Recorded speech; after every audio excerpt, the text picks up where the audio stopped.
All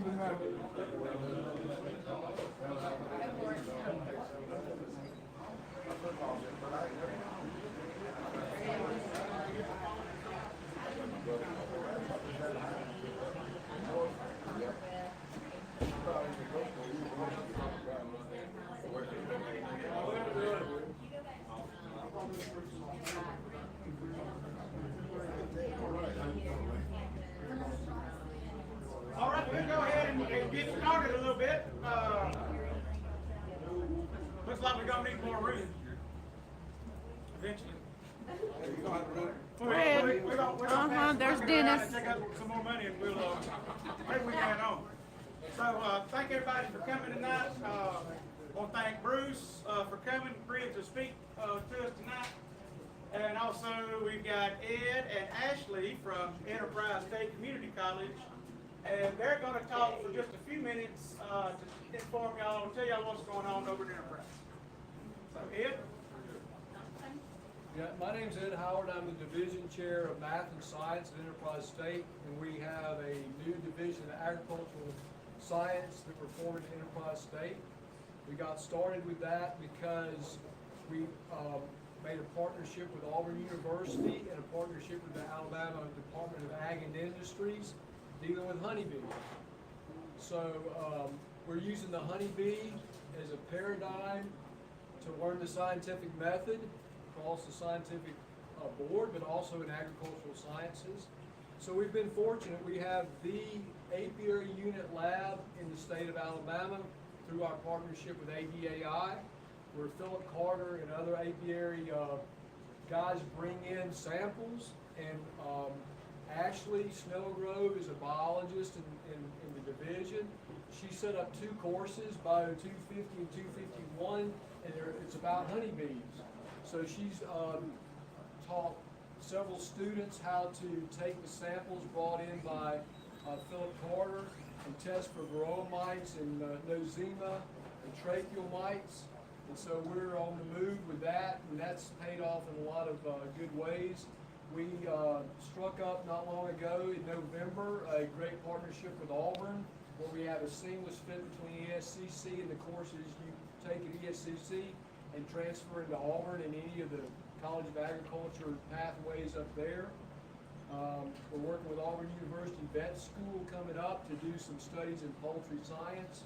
So things are really opening up for us, and we've seen students respond, and we're excited about it. We're trying to bring theoretical and academic knowledge together with practical knowledge. That's what we're trying to do. Put it into this stuff about how a college education, you don't need one anymore. We're fully devoted to how you can bring those 2 things together, and we're seeing it pay off in big ways. Can I ask a question? Can dual enrollment students in high school participate? Oh, absolutely. Dual enrollment students in high school can participate starting in the 10th grade, so they would have access to this Division of Agricultural Sciences as early as 10th grade. Does that save parents a lot of money? Saves parents a lot of money. Sure does. How much does it save them for the first 2 years of college and high school? About $50,000. $50,000. Yeah. Wow. About $50,000. Wow. So if you had a local high school or career tech teacher that wanted to bring some kids over there just to tour, what can y'all provide in that manner? Okay, so Auburn gave us 5 hives to get started. We have an apiary bee yard. We have an apiary and pollination center. We don't have the pollination part going yet, but we went from 5 hives to 17. And so yeah, students can come over, and we're gonna have we're working on getting a observation place so students can come over and see what's going on with the bees. So yeah, there's stuff, and they can come over and visit the lab, and we'll be expanding our lab in a big way in the next year or so. In March, we have Sue Covey coming in. She's a world-class instrumental insemination specialist for honeybee queens. So she's going to be training Ashley mainly, but several people in that way to do that. So there'll be a lot of things to see coming up. There's some pretty good stuff to see now, though. Yes, sir. What does Miss Snellgrove do? I'm going to let her answer that question. Hi, I'm Ashley Snellgrove. I'm a biology teacher at the college, and I'm really the one that's working with the students in the lab. We've got students trained, as he said, to run the diagnostic tests that the state inspectors bring in. And then we're expanding to training students on maintaining the hives that we have now on campus.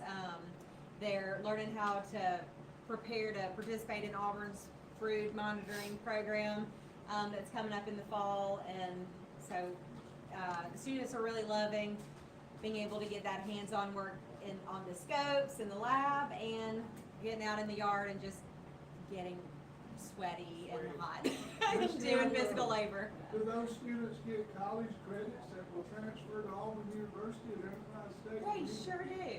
That is good news. Yes, so the students are registered for courses that I've developed, and those do transfer to four-year university.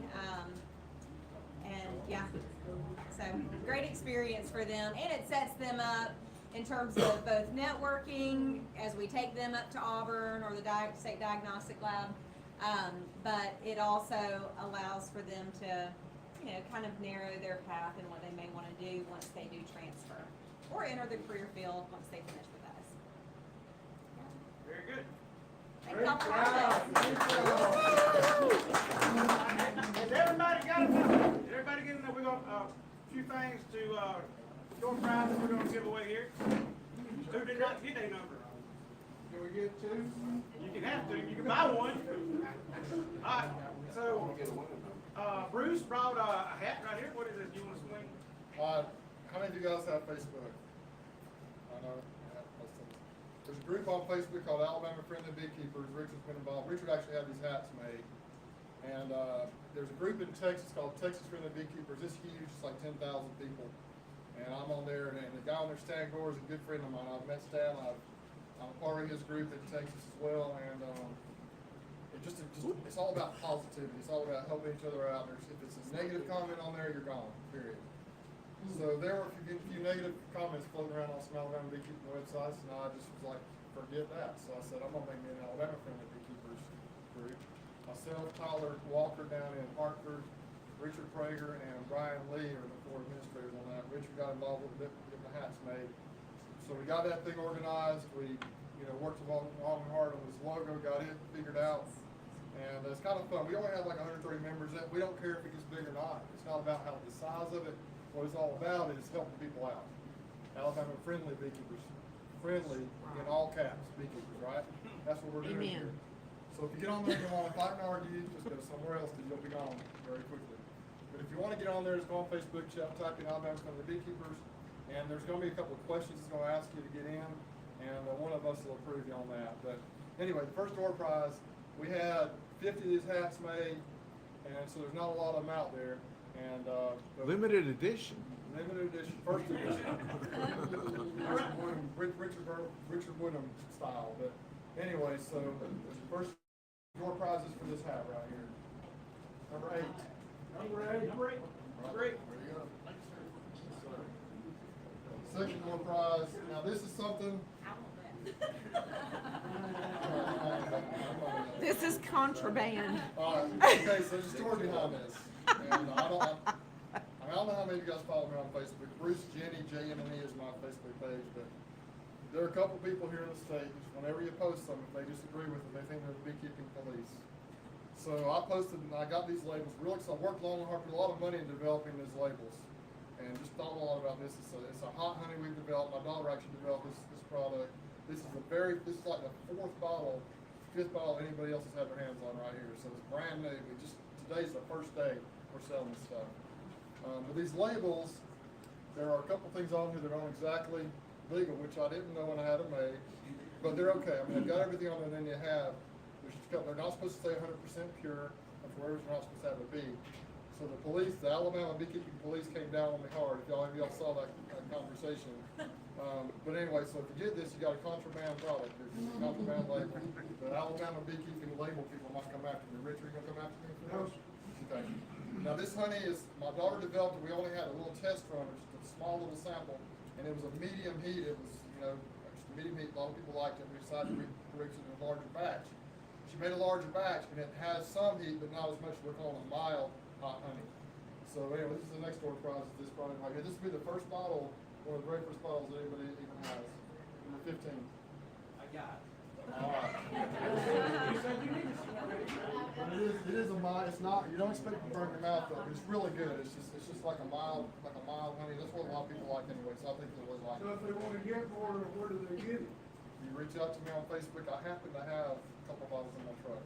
Okay, So they can order online if you'll ship it. Not yet. I haven't got that on the website yet. I want to test it a little bit first before I put it out there. And if I put it online, I'm debating about the labels. I might actually change. Although I think the label is one of the coolest things I've ever had created. So I'm a little irritated that I did. Anyway, I didn't check that. That's right. So now we got a Booth jar, 1 pound Booth jar. This would be a great Christmas gift. And who's gonna get it? 18. Who's 18? Toby. How about that? I never win nothing. That's all friends of Lynn. And then a cream, lemon flavored cream honey. Number 25. Oh, that's me. And the two. Wait a minute, you won $100 last month. I did. I won $100 gift But card. this is not for those of you that are just getting into beekeeping. You can never get enough of these. And it's a hive tool, right? Number 24. There it is. And what kind of a hive tool is that? J-hook, frame lifter. That's what See? it says in the book. And one more, 17. Gotta be specific. Just easy. I lost, I don't tell how many.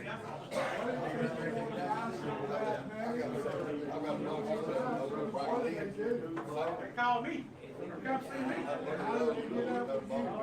Or come to the store. Or they can see me after the meeting, right? All right, we'll get these technical difficulties worked out. We'll start with Bruce. Let's just take your time. Anybody need anything else? Any more tea or another round of chicken and potato salad? Chicken is gone, but there is barbecue, so if you are still hungry, please come help yourself. I told you the chicken was the best. The chicken, I almost, I may have overcooked it, so one of my good.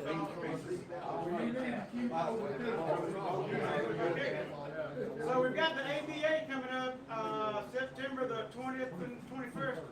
Correct? Now, next weekend, we have the Auburn, fall workshop in Auburn. They had 7 places left last week. If you haven't signed up, it's $40.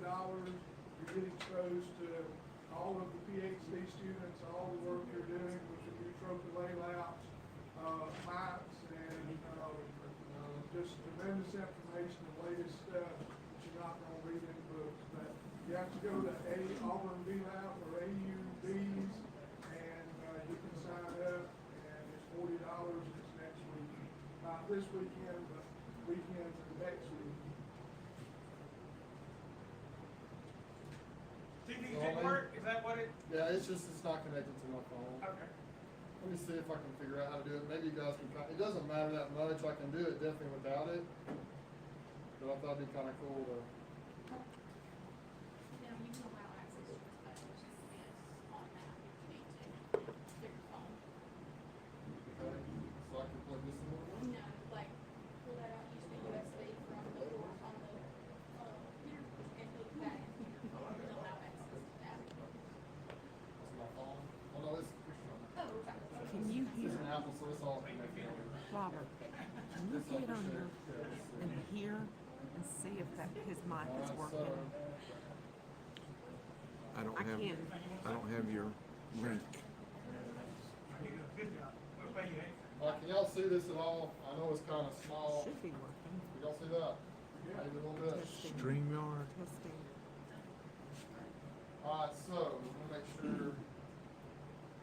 I can honestly do this, it becomes too much of a hassle, I can just talk, but I just, everybody who knows me knows I have a gift for talking to bees, I can talk about anything.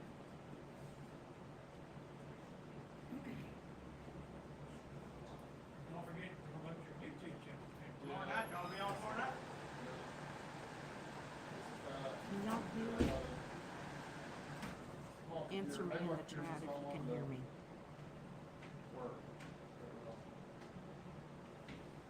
computer's falling off.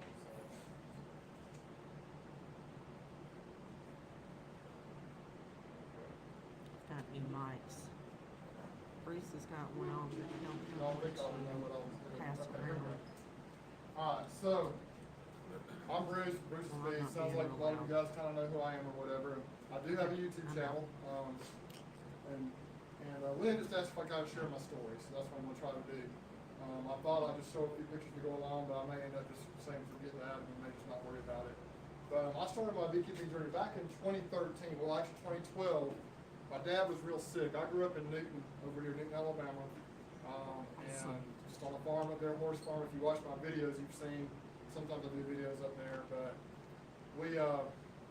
Dad died he had pancreatic cancer, and he got really sick, and in 2012, he was kind of on his last, towards the end there.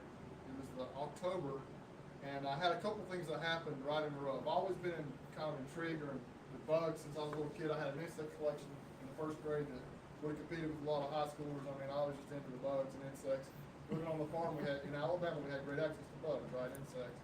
So I had this insect collection, I had them pinned, and I learned how to do all that. We had a guy in our church who was an entomologist who told me how to do all that.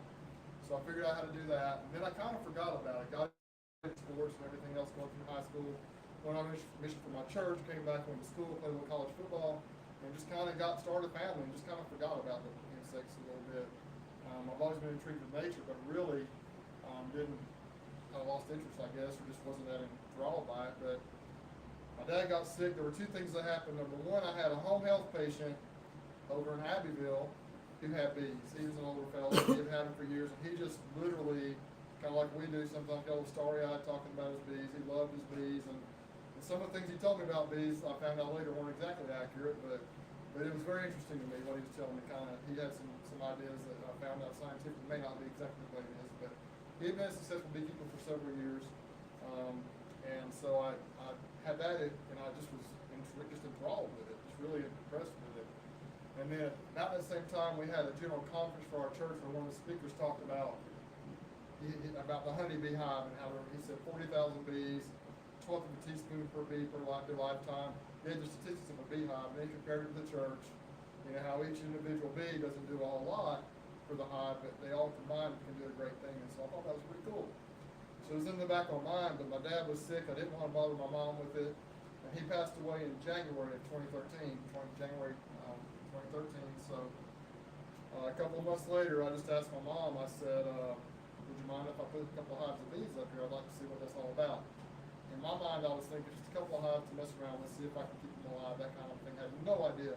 Didn't have any idea what it looked like in this hive. A beehive, knew nothing about it at all. And so it was on about April of that year in 2013, and I knew I was getting to the point where I needed to go ahead and get them if I was going to get them for that year. And I still didn't know what a 7-frame, didn't know what a frame was, didn't know what 8-frame box was, 10-frame box, had no idea. So I got online, and I had decided I was going to drive way over in Georgia somewhere, and somebody had a theory online back then that a 7-frame hive was the perfect size. So I was going to drive over to some beekeeping place over there, buy me, I think, 1 or 2 7-frame beehives with packages of bees and bring them home and set them up. Well, I had a friend in our church here that had bees back then, and he was like, no, don't do that. There's a guy just down the road here that has bees, and get them from him. David Eldridge, down in Ashford, Alabama. And that guy, I mean, David's an old grizzled kind of a country, if you think of South Alabama country, that's David. And so I got in contact with him. He had the boxes, he built them himself out of pine. He had the pine mill, built the boxes all so green, they pulled in tighter. They worked really good at first, but over time the frames would kind of you'd have to really work at them to get the frames out. And I bought 2 nukes from him and still had no idea what was going on. In 3 or 4 days I did some massive research, had my bees, went over to that friend's house, he showed me his bees. Of course I thought the drone was the queen, as everybody does when I first saw him. Is that the queen? No, that's a drone. Because that's what you see first. And then that afternoon, right after that, I went over and got my beehives, set them up, and I think I might. Let's see if I got a picture over here. There I am right there. First beehive carrying across the road right there, if y'all can see this. I was so proud, man. I was a proud owner of 2 beautiful beehives. Whoops. Dadgummit. You can say word tonight. I'm having a hard time here. I'm just not very technical. You think with YouTube channel I know a little bit about technology, but I really don't know much. Now I'm sitting on the stand, you know, I was all proud, had my cinder block stands facing whatever direction I thought was good, you know, I thought I was doing the right thing. My mom helped me figure it out. And there I am, proud new owner of 2 beehives. But what happened to me is what happens to most of us when we crack those things open for the first time, actually go through them, we're hooked, we're addicted. And from that moment on, I was hooked. And y'all, if y'all should challenge, you know I'm still hooked. I was no less hooked than I was that very first day. I called David, I bugged him to death. He was my mentor. He was an awesome mentor. I don't know that I would have given up had he not been such a good mentor, but it would have been a lot harder. For many years, he doesn't do bees anymore, physically can't do it, but for many years he helped provide me with all the frames I needed, the boxes I needed, everything I needed. He would just sell it to me, and I really appreciate him for that. He was just a great man. He told me straight up, he said, Bruce, you gotta control the mites and beetles. I'm like, okay, what do you do? I had no idea what mice and beetles were. So, and I think the first year or two I bought like probably 10 queens from him because I thought they were queenless when they probably weren't, or they were superseding. I had no idea. He's like, now Bruce, you need to wait 2 weeks if you don't see anything, and then if you don't have a queen, you need to be worried. Finally, after a couple of years, I decided to listen to him, and I found out that almost 80% of the time they just requeen on their own. Those are some things he kind of taught me. I don't know if we're going into all that tonight. Well, we could go into a little bit here. Any of y'all ever heard of the Dunning-Kruger effect? Y'all ever seen this graph before? So right here you have, it's not just beekeeping, it's about anything in life that you pick up as a new thing. You know, you don't know much, you're low knowledge, confidence is low, you know nothing. When you first get into something, you begin to think, hey, I know what I'm doing. You know, so beekeeping the first year or two, hey, I kept my bees through winter, I got this figured out. So your confidence goes way up here, right? And in beekeeping, after a couple of years, or whenever it is, you begin to realize how much you don't know. And you have that crashing moment where your bees start dying, you don't know what's going on, your confidence just tanks. They call it the valley of despair. Then you back up, you start listening to people like my mentor David, you start controlling the mice and beetles, you start doing what he told you to do because he's a commercial guy, he knows what he's doing. And you begin to have a slope of enlightenment, and the confidence goes up, and your skill level goes up, and it gets better and better. Now here's a graph right here that I think it was Randy Oliver did. It's a very similar graph, but he actually applied it to beekeeping. And he notice how his little line right here isn't quite as high. His line is lower. It doesn't go clear up here. The reason is, I think with beekeeping, you're always learning, right? You're never 100% because the bees change, the pests change, everything changes. So very similar curve. You know, I know it all right here, 4th year, the pit of disillusionment, and then you begin to have a plateau of productivity and the slope of enlightenment right here. And so that's kind of a cool graph from Randy Oliver, I believe. That was his thing as well. So this is something that quote I wanted to say, that which we persisted doing becomes easier to do, not that the nature of the thing has changed, but that our power to do so has increased. Ralph Waldo Emerson. So if you don't feel capable, whatever it is, if you don't feel confident, just keep plugging, don't quit. Because you quit and you never know. And I have had so much failure, I still have failure with my beekeeping and everything else in life. But I refuse to quit because I love it and I want to figure it out. And that's part of the most frustrating thing we've taught Lisa. I think number one, it's the coolest thing about beekeeping is you never figure it out. The most frustrating thing is you never figure it out. There's always something new to learn and to do, right? How long do I have, man? Now we had 2014, so 2013 I got my bees. I split, like I got two hives of bees, so my brother decided he wanted 2 hives of bees. My brother, he didn't have a clue. Still doesn't have a clue. So he got 2 hives, so if he got 2 more than I had to get 2 more, because I couldn't let him have 7 hives. So I went back to David's house, I picked up 4 bee colonies. One of them I dropped from my backyard in the woodlands in Dothan, our 3rd acre lot, just right there, literally about from me to Jeep right there from my back door. And the other 2 I took up, the other one took up to the farm. My brother had 2 hives. I think he got in there maybe 3 times. He had enough, so then I just kind of took over his hives. But so the 2014, the spring, of course I had no clue. Like I just let him go in the winter. I split him twice. David told me how to do that. I somehow I split them. I don't remember how I even did it. And I had 6 colonies. They all made it through winter. So once again, I had it figured out. Right? I knew exactly what I was doing. And but what happened is they started swarming. So as you can see, don't do this at home. But this is one of the very first swarms I ever caught. I was like, I gotta catch the swarm. It was in March, I think, of that year. You can see this. Got the hive up here. It was probably 15 feet off the ground. We have a Polaris Ranger right here, step ladder in it, and a bucket. And yeah, you can imagine how that went. And he's a physical therapist Yeah, by oh, it trade. was, you know, when you're a beekeeper, you do crazy things. I mean, really, you do crazy things. So then of course, my mentor was like, Bruce, you don't have to do all that. I think that night, actually, we went down there, we were still some up in the tree. I'm like, I gotta get him. So I got there again on my Ford Ranger truck, I think, actually. And I fell out of the truck, so I could have really got hurt bad. So anyway, but that was just one of the dumbest, I mean, but you know, I still do dumb things. But so he's like, David's like, now Bruce, you just take your pole, an extension pole, you put the bucket, you tape it on there, you dump those bees in the bucket, and you put them in the box. And sure enough, that's how I've caught a lot of swarms since then. But you know, I was so excited. I'm like, oh, I gotta catch them. I gotta catch those bees. And so there we go, pole in the bucket. You know, get up to about, if you got a 6-inch step ladder on the ground, not in a truck, you can actually reach up about 20 feet with. You've got the extension. It's a paint pole that's extendable.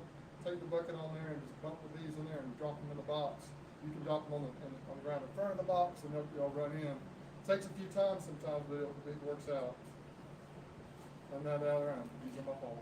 See, just like that. It's really quite easy. It works really well. It's smarter, not harder. Yeah. Most of these pictures are taken out of old videos. There, again, that one was probably more than 20 feet up right there. So that's one of my videos if y'all can see that. So anyway, works smarter, not harder. Of course, you know, you say that, and then just about 3 or 4 years ago, there I'm on the edge of my truck.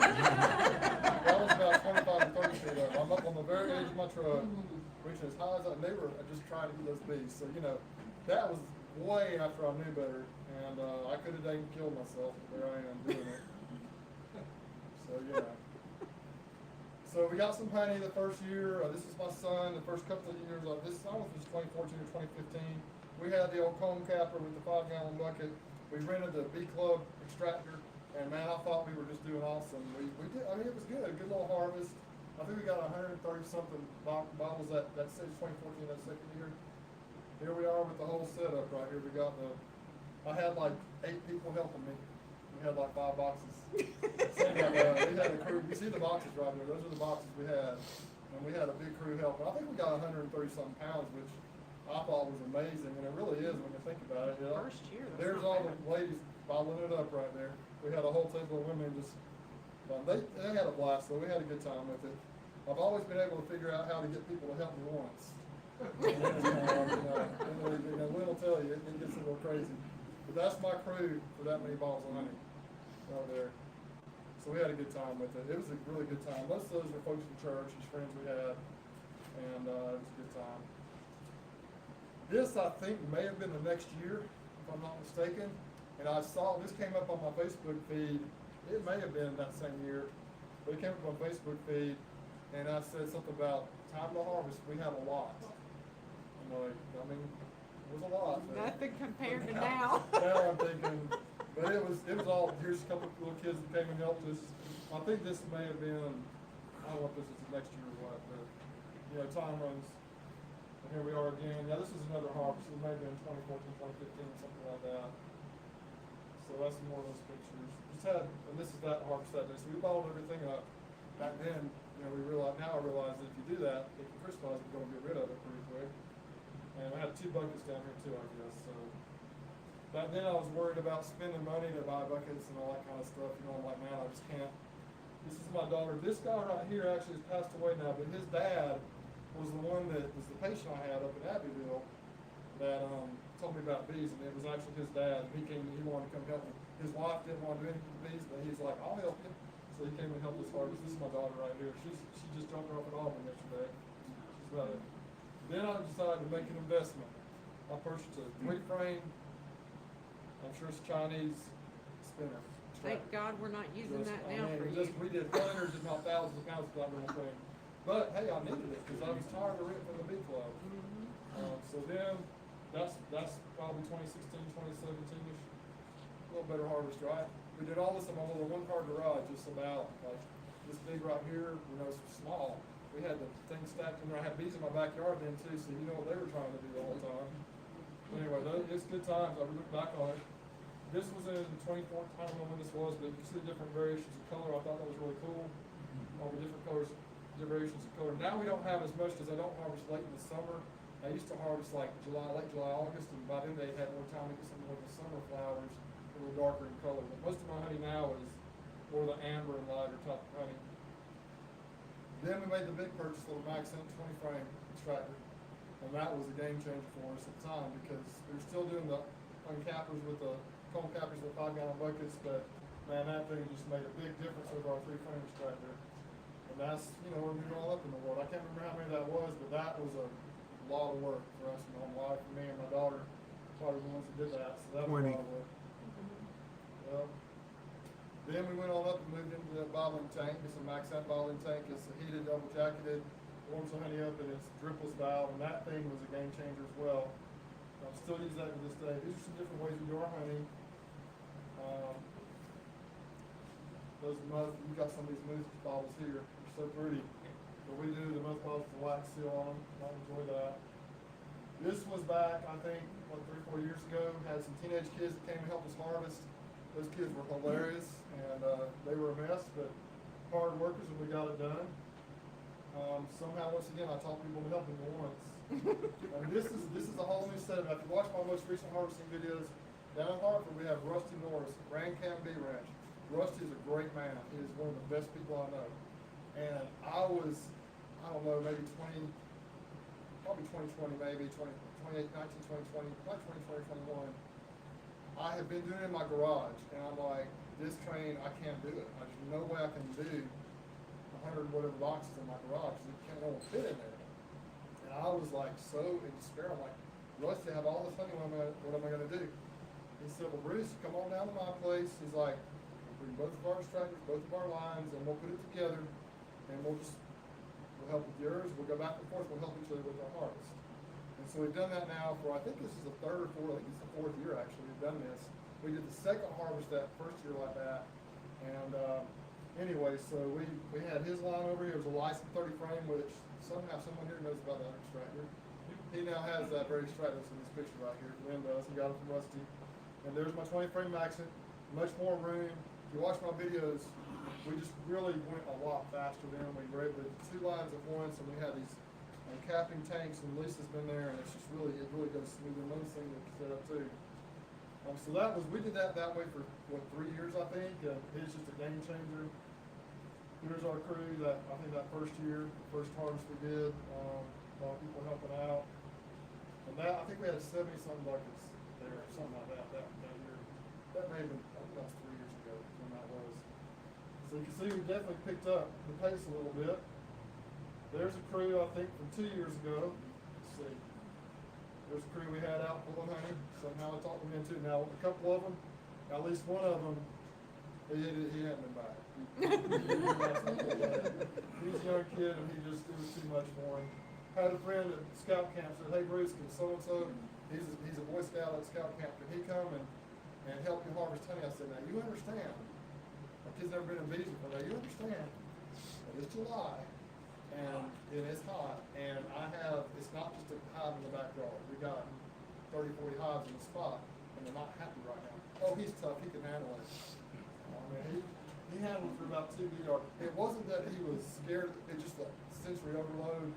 It was just all the bees buzzing, and he just got to where he couldn't handle it more. His dad came with him, and anyway, but it was okay. He got helped us through a couple of yards, but you know, beekeeping, I always tell people, you'll know pretty quick if you love it or if you don't.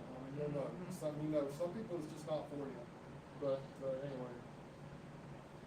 Here we are once again working that day. I think this may have been the first. There's Michelle. Michelle is from Birmingham. Drove down from, she lives in Birmingham, came to help me harvest honey. This is the day she met Lisa.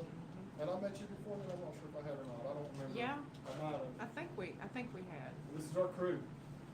That was a great crew. We had like 13 or 14 people. We did 92 buckets that day. So with the same setup we had It's just before, shy of with 100. the separate cones and covers, lifting the paint stringers, all that, we did it the old fashioned way.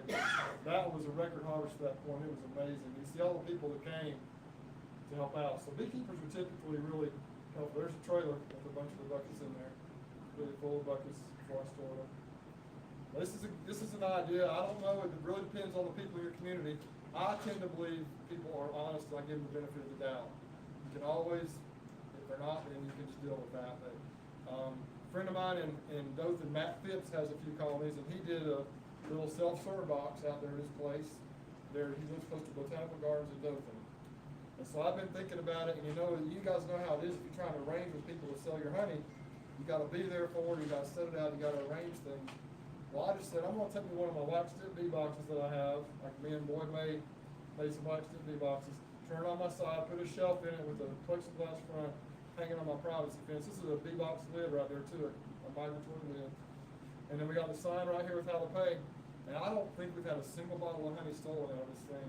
It's probably brought us $8,000 worth of honey or something like that thing. And I don't know, we may have had 1 or 2 bottles taken in 3 years. It's pretty amazing. And we live in the Woodlands in Dothan, and I post it, people come from, I've actually got it on Google. So if anybody can type in local honey and come there and get it, and so far, people have been honest.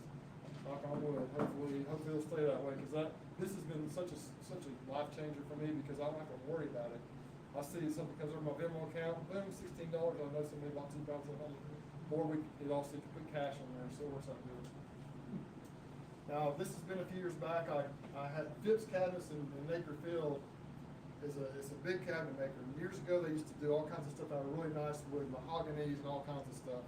And they just had some old boards out back that were just, they were dusty, and they just left them sit and said, hey, you can have whatever you want.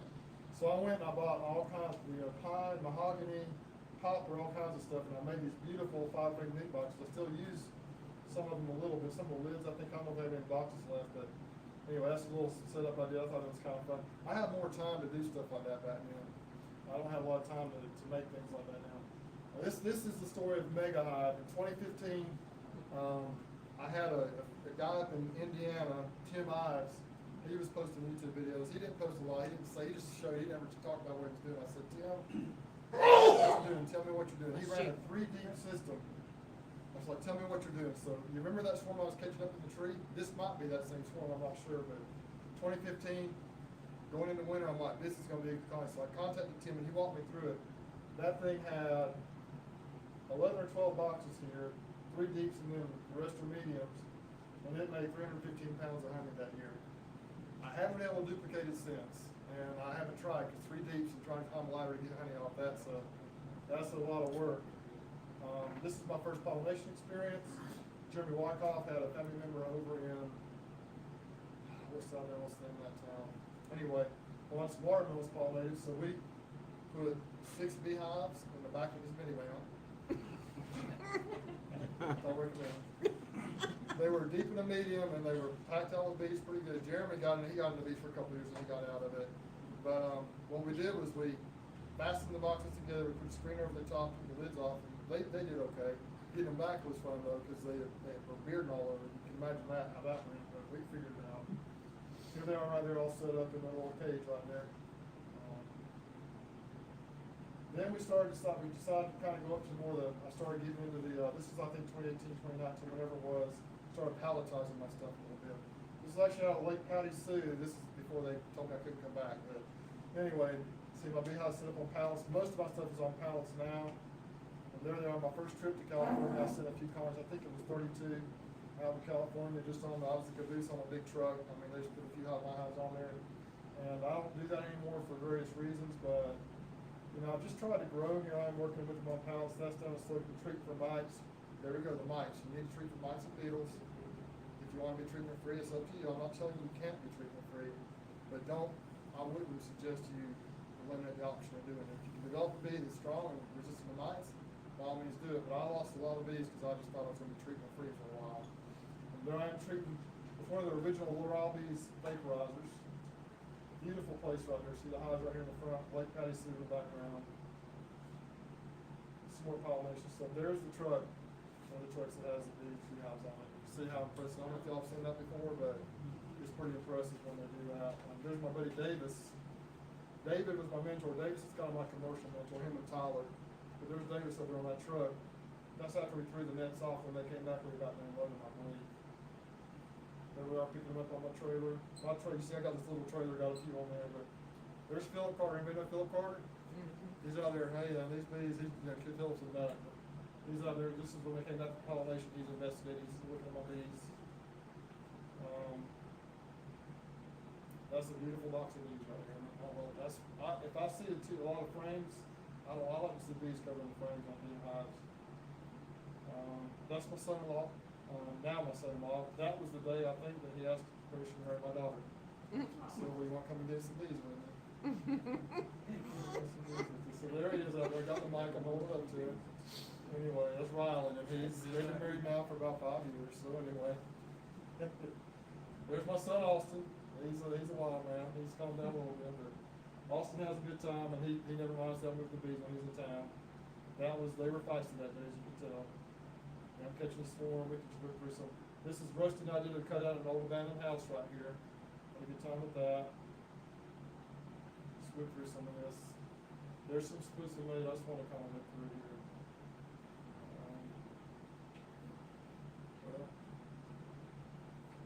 Talking about bearding bees on the front of a hive.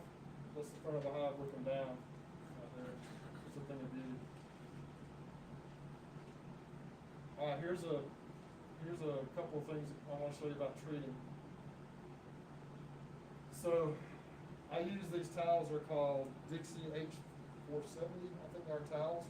Disposable towels, like for kitchens and stuff. Box of them's like around $100, but you get enough to treat even my operation for 3 or 4 years probably. Just rip them into thirds, put them in the boxes, and you see all those beetles. That day I probably saved, when I pulled those out, my treatment that whenever I did it, I probably saved multiple beehives because I treated for those beetles. And then mites, there's a little indication right here.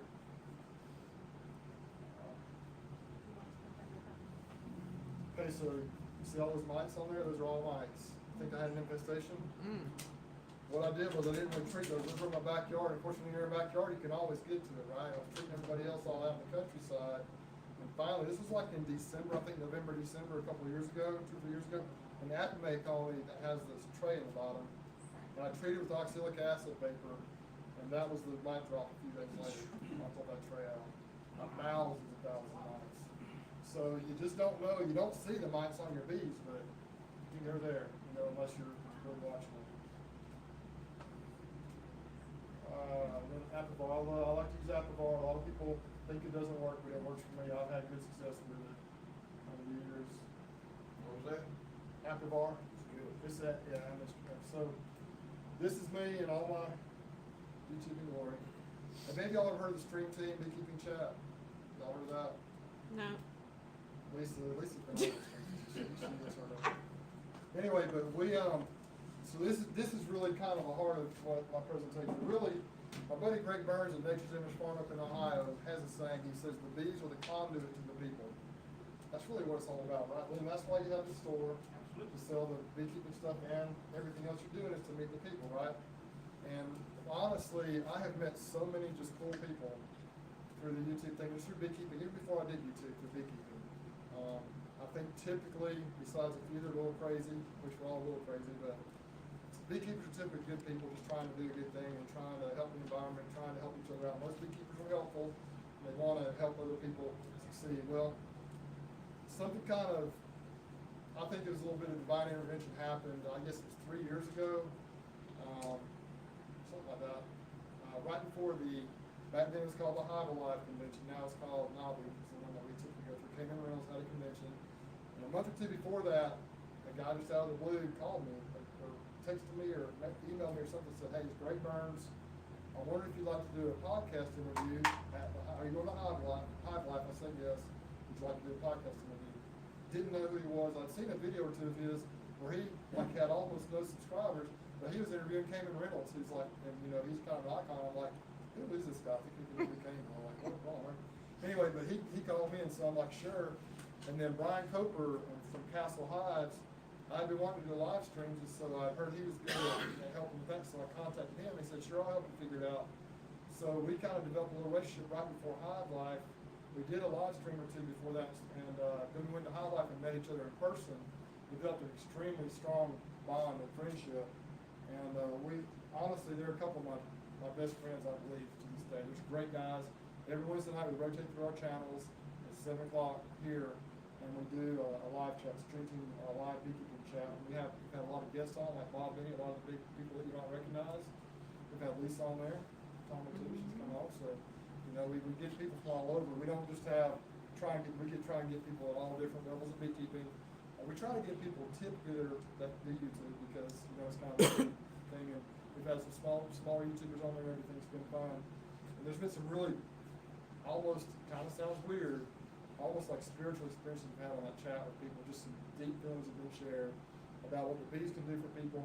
We've had Hives for Heroes on there talking about that aspect of things, and it's just been really incredible.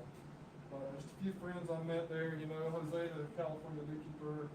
There's Cayman right here, Brian and me, and just we are eating dinner. Just a great time. This is Richard Prager. Richard lives up in Eufaula. Just a great guy. He's one of the administrators on the Alabama Friendly Beekeepers. Some of my honey. This was when we were doing it. This is Mike Berry, if you know Mike. We were doing a removal out of a double D 5-frame box that we didn't have frames in. So you see how they built their hive inside the 5-frame double stack booth. And Greg was down there, and Mike Berry helped me with that. Been all over the country doing this. This guy out in Utah, we made a friend of Hive Life. He's over to go visit him and his bees. His name is Jonathan. He doesn't have a YouTube channel, but he's really cool. Here I am. This is how I make my money, selling honey. This is an order that's going out to Apple Farms, the back of my truck there. This is helping Phil do his honey harvest I think it was last year we did that. So we're kind of getting caught up here. I just love that site right there. It's one of my favorite pictures I've ever taken of my bees. Right there. It's actually on my website right now. That was a beautiful bee yard. People in Mobile, I went down and met. We bought some equipment for the guys down in Mobile. If you ever see David Brown on Facebook, that's him and his, I think it was his uncle. And I bought a big trailer of boxes from them. Here I am doing my YouTube thing. You know, this is Tom Nolan from Formic Pro down here. He came and met with me and talked to me. We did an interview. Seth Hill works with Bob Benny. Went over and helped him one day. So just the relationships that I've made. And Brian Lee. There's Brian. There she is. She's famous. YouTube famous Lisa. They're helping me. Husband were harvesting honey one day. Y'all, I mean, I know you guys know Lisa, but it is so fun having Lisa around. Was that the day that you called me to check on me after I got stung about 30 times? This is Rusty. Rusty's a great friend of mine. Lisa knows Rusty. I think Richard, some of y'all may know Rusty. He's just a great so man. genuine. He is. This is this year harvesting honey.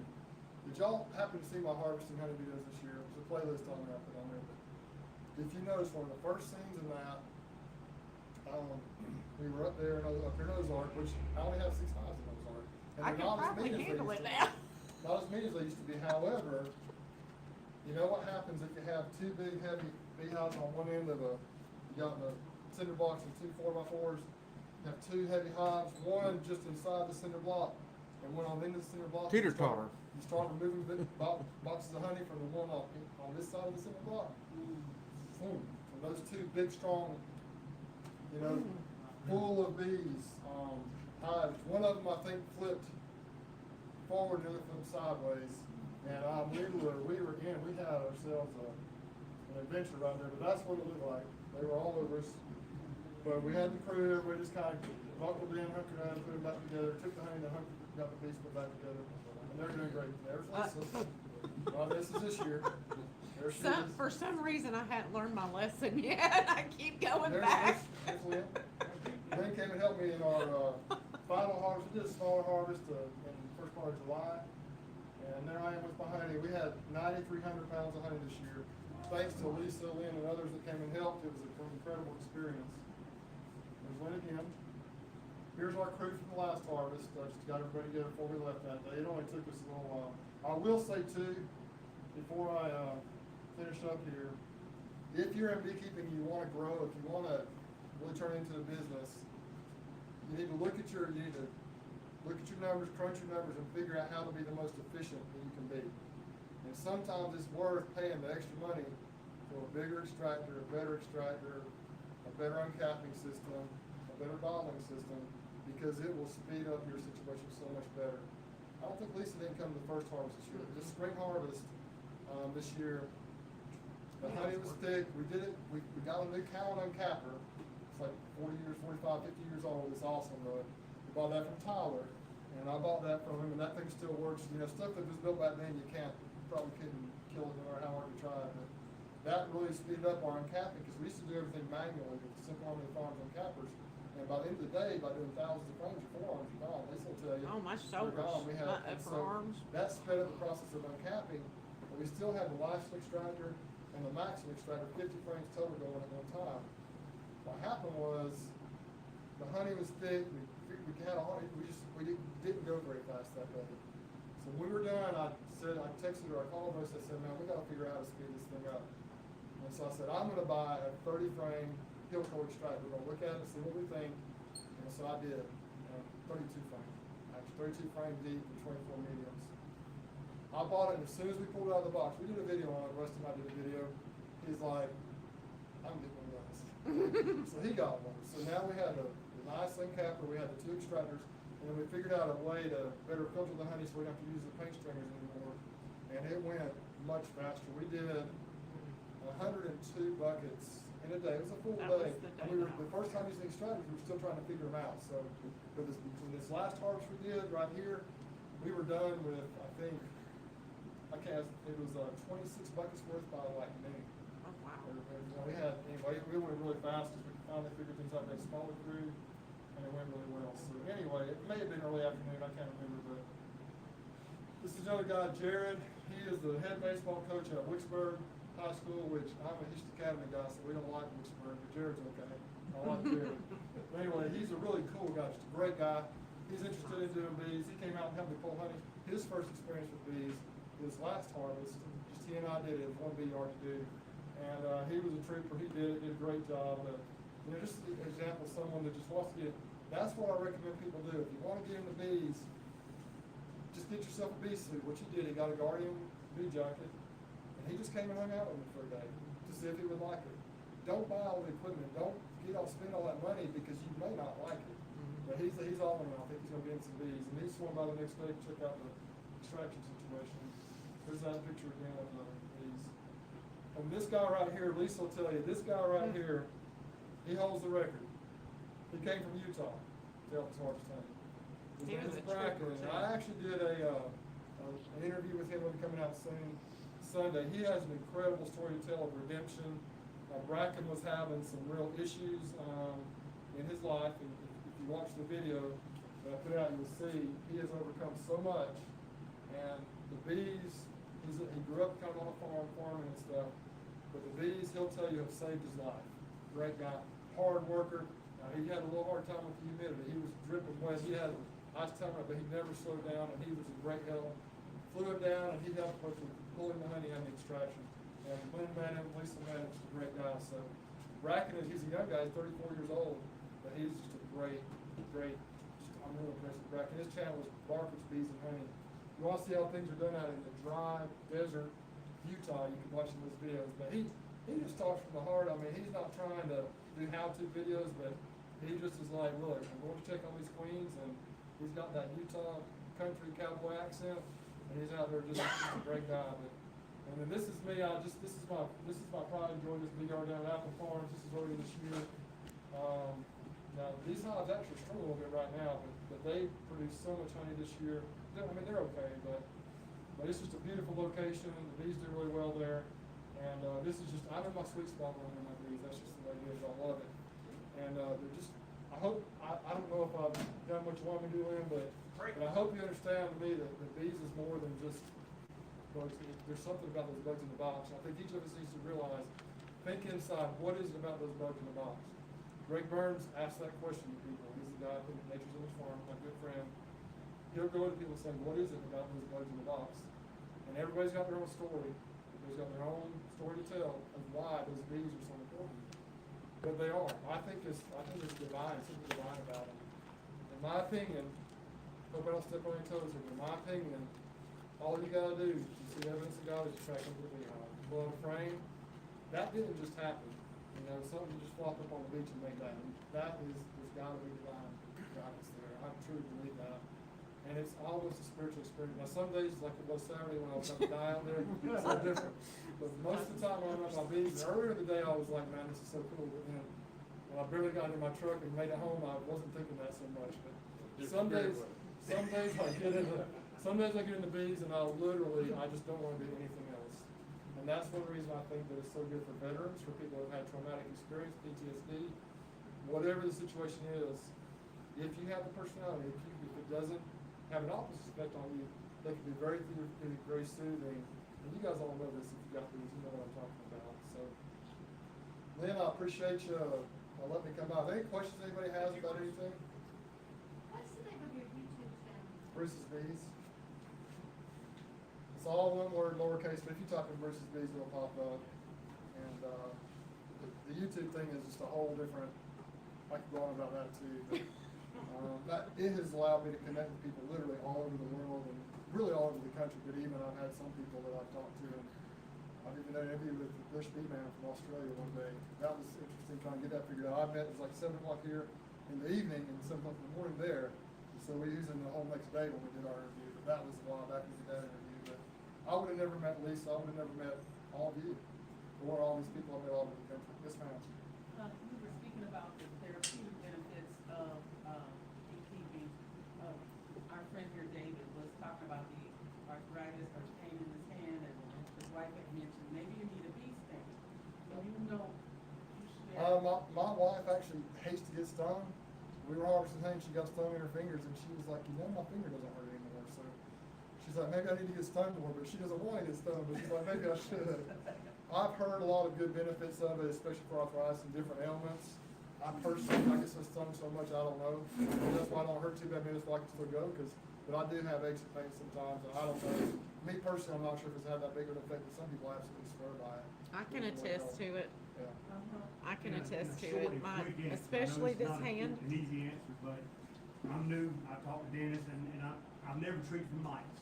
If you had to choose one treatment, and it was your go-to, what's your one go-to treatment? For me, Apivar.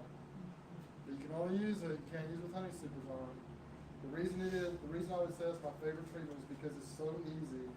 You open the boxes up, you put the strips in, you leave for 6 to 8 weeks, you go back, you pull them out. Yes, Now, there this is a lot of people say Apivar doesn't work. The active ingredient in Apivar is amatraz. And a lot of commercial guys have used that off-label amatraz for years. And so a lot of people say that amatraz no longer works. But Auburn is in the middle of doing a study right now where they actually go out and they check the efficacy of amatraz/Apivar strips with the bees. They did that on my bees, and my bees proved to be that the mites were not resistant. So for me, it's still good. Now, in another part of the country, it may not work, but I think around this part, well, what Rogan told me, maybe he was supposed to tell me, the Auburn guy, is that they haven't found a lot of resistance to mites in Alabama, the beekeepers has gone to. My second choice is oxalic acid vapor. I really like it. You have to treat them over and over and over again. You know, it takes a while to do that. I've got the Rabies Instant Vep. I got 2 of them. I go really fast, but you gotta do it like 4 times in a row. So it's just a lot of time if you got 2 or 3 colonies, but you gotta keep doing it. One treatment doesn't work with oxalic acid vapor. So those are my 2 favorites. I've done Apigar once, and I'm sure it's fine. I've also done Formic Pro when the temperature's okay, and it worked fine for me, but those are my favorite 2 treatments. All right, let's give Bruce a round of applause.